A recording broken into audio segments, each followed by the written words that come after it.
everyone. Today we are working through our bangle kit.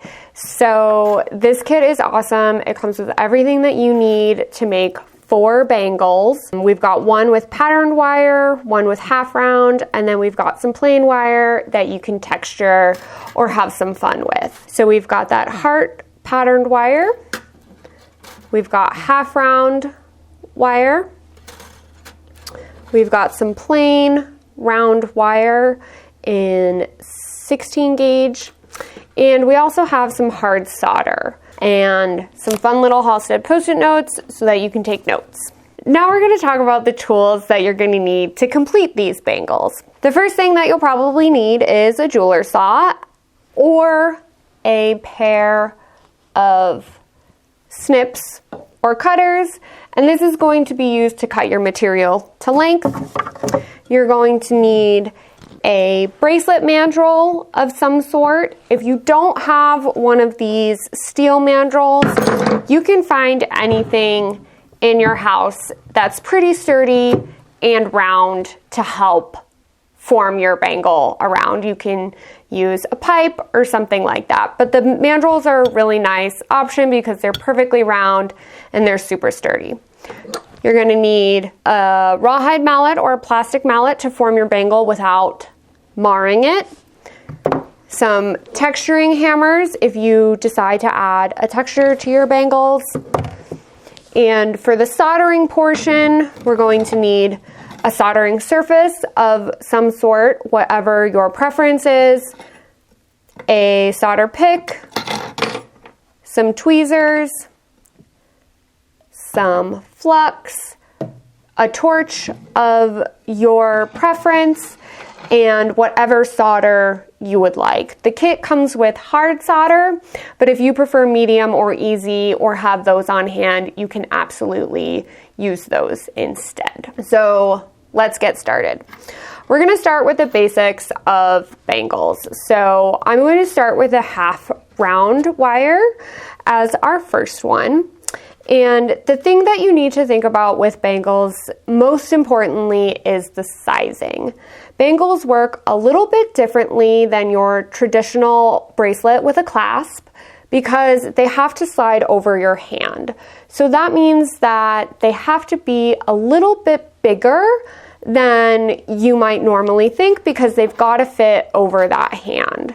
So, for example, it's got to fit over the hand, and you'll have kind of that extra space on your wrist. So there isn't an agreed upon sizing system for bangles, but there's a couple rough sizes that are approximates that you can kind of work off of. For a size small, we're looking at a diameter, so this inner distance here, of about 2 1/4 inches. For a size medium, we're looking at about 2 1/2 inches. And for a size large, we're looking at about 2 3/4 inches. And that's a good place to start for your bangle sizing. Depending on your customers or what you see most commonly, you can size up or down from there. Now, if you know that this is a size diameter that your bangle has to be, how do you know how long to cut your material before you bring it around? You're going to use a formula that is the inner diameter plus the thickness of your material. So if I'm making a size small, I'm going to do that 2 1/4 inches plus the thickness of my material. So I'll convert that into inches if I have it in millimeters. And then I'm going to multiply that by 3.14 or pi, and that's going to give me the length that I need to cut my material with to get that end size of a small, medium, or large.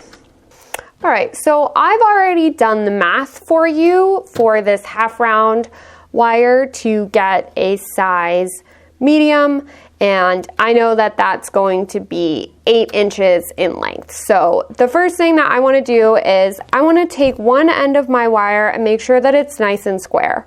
So I can start with a pair of snips using the flat side of the cutters to cut it, and then clean it up very gently with my needle file.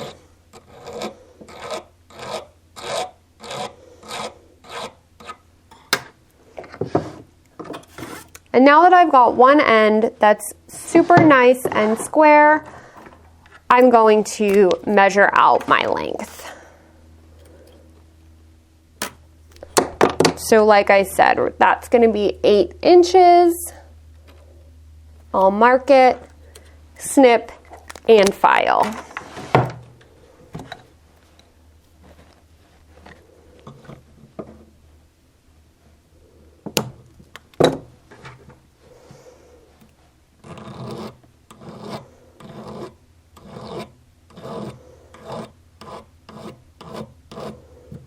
Now, to form this bracelet and solder the end shut, right now I don't need it to be perfectly circular. All I really want to make sure is that my two ends are meeting up nice and perfectly.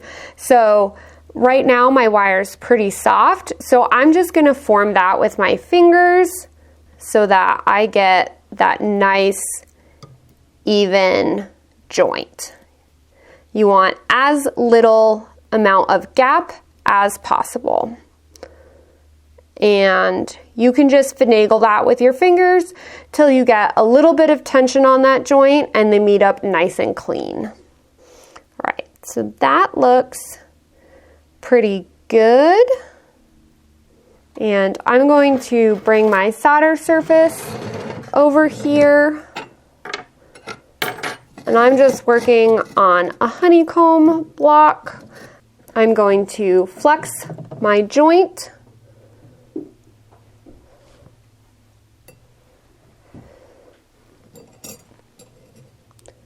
And just lay it on my solder block.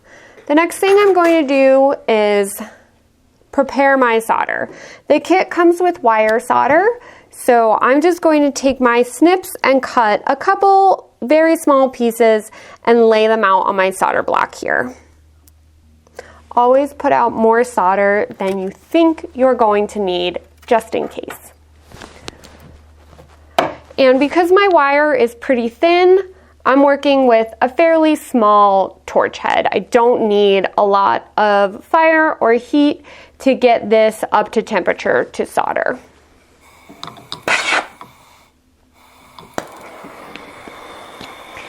The first thing I'm going to do is gently heat my whole bangle, and then when my flux goes clear and glassy, I'll focus in right on that joint, place my solder, and get it to flow.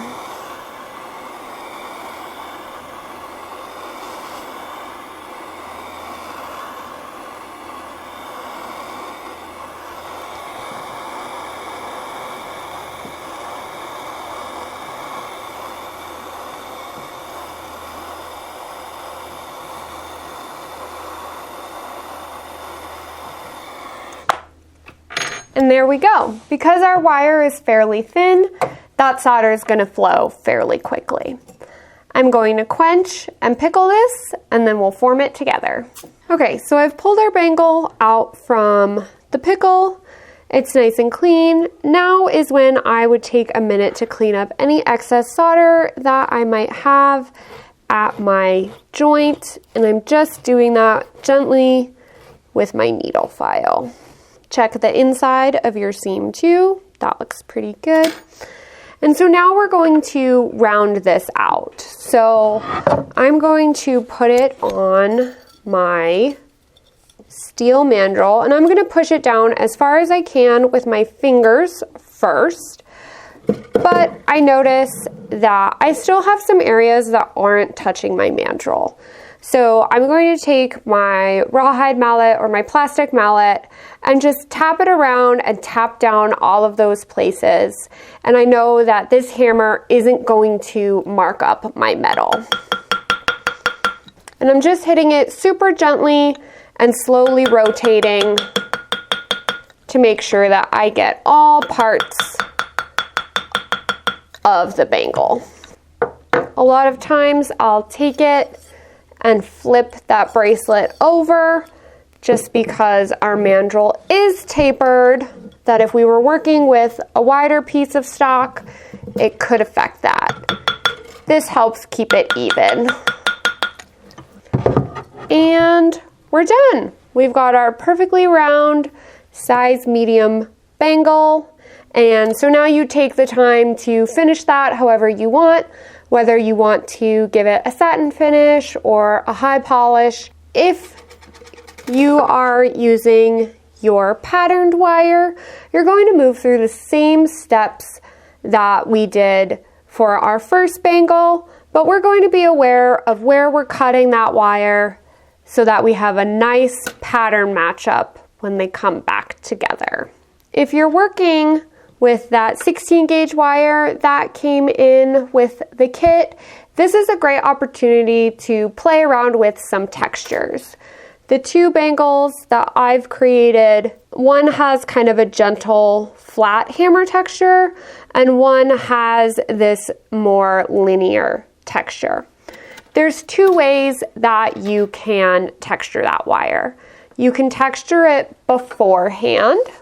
So while that wire is straight, you can add your texture and then trim to the correct size, bring around, solder, round it out. Or you can take your bangle already formed and soldered and add texture to it on the mandrel. This is a great method because by hammering it once it's already brought around, it helps make that bracelet stiffer, but you have to make sure to keep taking it off and checking your diameter and looking to make sure that you hit the inner diameter that you're looking for. So that's your crash course in making bangles with this kit. It'll make 4 bangles, 1 patterned, 1 half round, and 2 is whatever you want. Have some time to play around with textures. It's super fun. If you are looking to learn more, in-person classes are a great option to continue your jewelry making journey. Google your area and jewelry making classes, and hopefully you'll have some good results pop up. We hope that you keep learning and join Halstead for future projects. Thanks.